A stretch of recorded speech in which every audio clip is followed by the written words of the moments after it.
Hello and welcome to Dating Woes. This is the Valentine's Day special because just so happens this is episode 14? And today is February 14th, Valentine's Day. So I might as well do a Valentine's Day show, right? So without further ado, let me introduce myself. My name is Nyambi Aprile Ingram. I am the creator and writer of this podcast, and the name of the podcast is Dating Woes Podcast. So, without further ado, let me get into this. So, I was trying to figure out which Valentine's Day special story to tell. I'm doing air quotes like you can actually see me right now.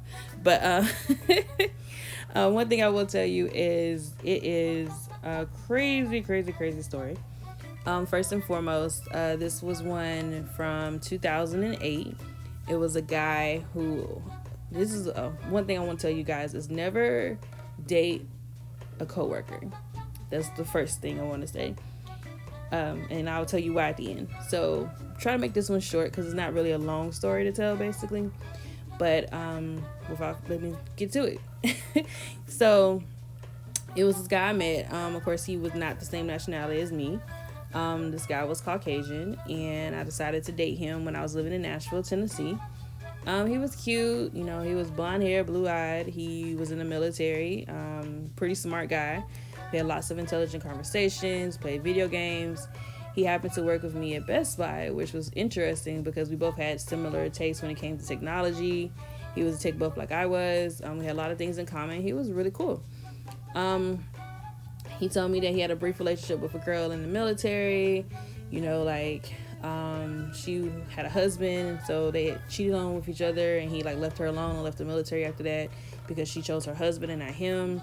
So he told me that he was gonna be, he was single for a couple years and he just wanted to date, and he said he found interest in me, which is weird how we linked up. It was at a party and we were saying who we thought was really cute, and he said that he thought I was really cute, and I never thought he really liked me like that because he blonde hair, blue eyed, Caucasian guy. So I'm just all right, you like me, cool. So we started dating. We'll go to the movies, we'll hang out. Now I had my own apartment. I had a roommate, and I was living in Nashville, and he was living in Nashville as well, and his family was from Nashville. So he lived in his parents' basement. He stayed on the top floor. He started in the basement, and his parents stayed on the top floor. Now, the weird thing about this situation was his parents were divorced, but they both lived in the house together. So I guess it was one of those, I don't want to leave, you don't want to leave, we're not going to split up this house, we're just going to have our own way. So his dad was on one part of the house and his mom was on the other, and they never really spoke to each other. It was the weirdest thing. And it just so happened that one time I got stuck over there when a blizzard happened in Nashville. And so I got stuck over there for a weekend, and it was crazy to see their interactions because literally they would not talk to each other. And then I found out later on that his dad actually was schizophrenic too. So yeah, that was a whole nother level. He would stare at me and stuff. It would be kind of weird, but yeah, it's another story. So there's nothing I tell you about that at the end too as well. So I would say fast forward after I got snowed in his house. Everything was good. We had a great time playing video games and everything. I was able to go back home, and I would say about a month later, it was that was in January. About a month later, it was February. So it was Valentine's Day. So he was like, I got you a Valentine's Day gift. So he goes to I was at his house and we were playing video games. He goes to the side and there's a big huge bag he has. So I could tell the bag was not empty when he pulled out the gift. He gave me a Valentine's Day gift set. He got me the perfume that I wanted. I think it was either the Jessica Simpson perfume I wanted. No, it was Sarah Jessica Parker. Yeah, he got me the Sarah Jessica Parker perfume I wanted because I was obsessed with Sex and the City. That was one of my favorite TV shows of all time. So he got me the Sarah Jessica Parker perfume.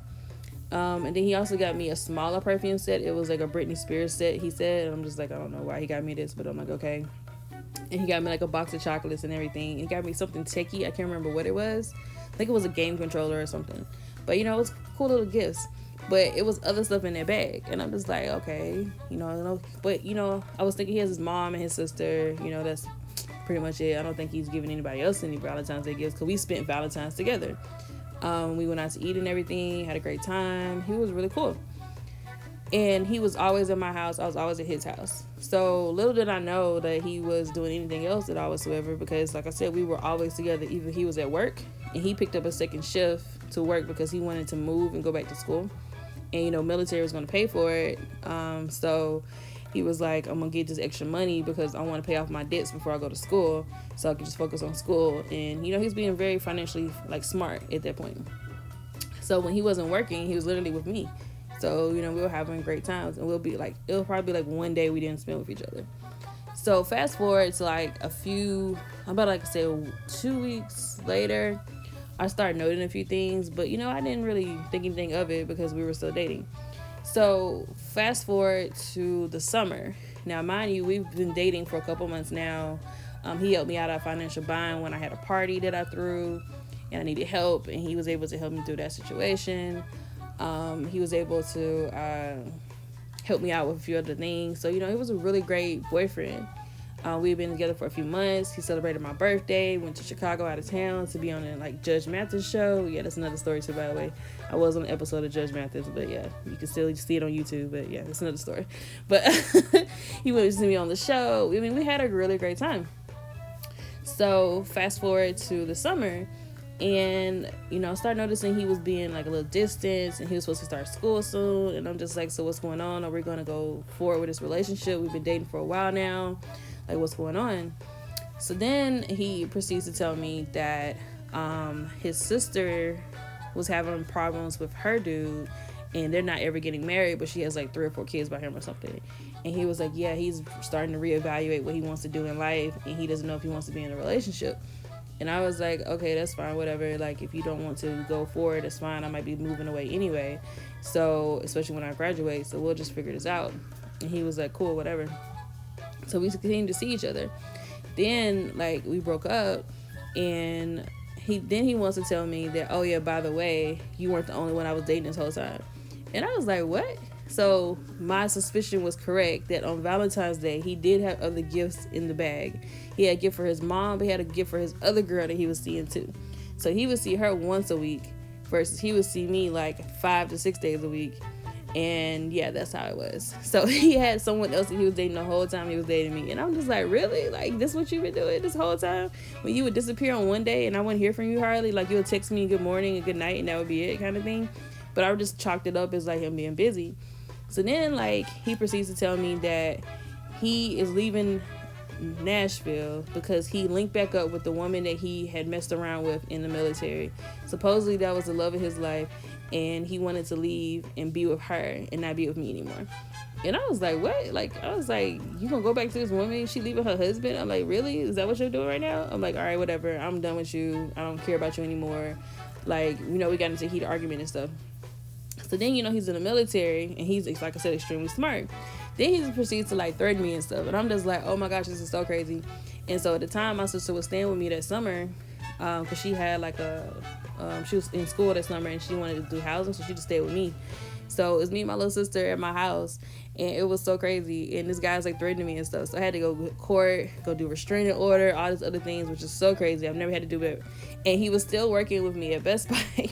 So Best Buy was like, you know, we understand that you have a restraining order and everything, and we, of course, don't condone any violence toward anybody here in the company.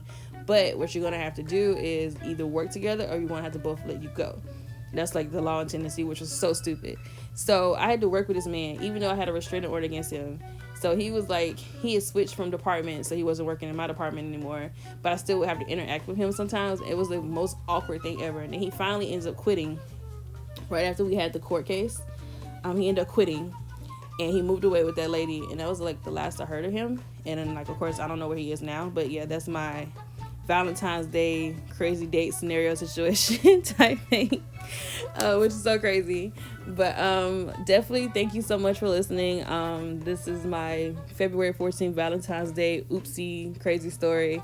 But I'm good. You know, I was able to move past that point, but that was my first time having to get a restraining order against somebody, which is so crazy. First and last time that I've gotten one of those physically from a crazy date that I had to deal with. Still dealing with one illegal situation right now I can't really talk about, but I will say thank you so much for supporting me. Thank you so much for listening to the Dating Woes. This has been such a blessing for me to be able to do all these podcasts. Thank you so much for being a loyal listener. All you guys out there who listen to every single episode and give me great feedback, I really appreciate it. Definitely don't forget to rate, share, follow, send this to your friends. Enjoy. Have a beautiful love day, as people call it. I just want to wish everyone happy Valentine's Day. And definitely make sure you go to my website, www.datingwoes.com. You also can hit us up at Dating Woes Podcast or dating_woes on Twitter. You also can follow me if you want to follow me on social media. I'm Naomi the Great. Very easy to find me. I'm the first one that comes up when you type in my name. Not too many of us on social media at all, period. So definitely follow me or go to my website, www.naomithegreat.com. Thank you so much, and you all have a beautiful update. Peace and love.